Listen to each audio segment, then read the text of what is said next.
Breaking tonight, new details on negotiations with Iran. President Obama wrapping up a national security meeting just moments ago to get updates on the talks, as reports show that a deal outline may be taking shape.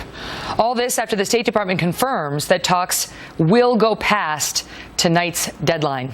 Senator Tom Cotton of Arkansas joins me now. He is a Republican. Senator, good to see you. And so what do you think is the headline here? Well, I think the president continues to negotiate from a position of weakness. We passed the deadline that just a few weeks ago he said that he couldn't see a reason to extend past. And if you look at just over the last few days, the concessions that the president has made, from allowing Iran to potentially use its underground fortified military bunker to enrich uranium, or to keep stockpiles of uranium that they had previously agreed to ship to a third country, which is on top of all the concessions that we had already granted Iran in terms of the number of centrifuges they would be allowed. We are on the verge of making a very bad deal. So reading the tea leaves, that's what you glean from this, because, you know, the State Department is saying not exactly, but they're saying they feel like they're almost there. So what is the point of just throwing it all out when, if they extend it, you know, by a day or two, they could get there?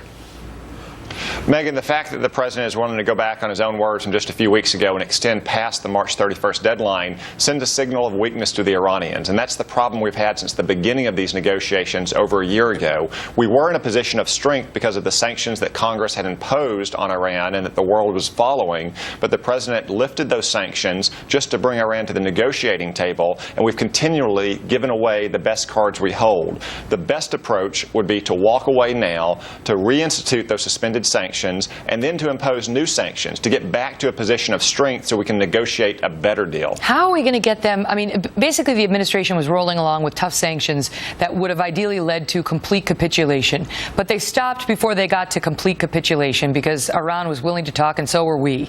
And now they're saying, wouldn't a negotiated deal, even if it lands at something short of complete capitulation, but that's negotiated and agreed upon, be a good result?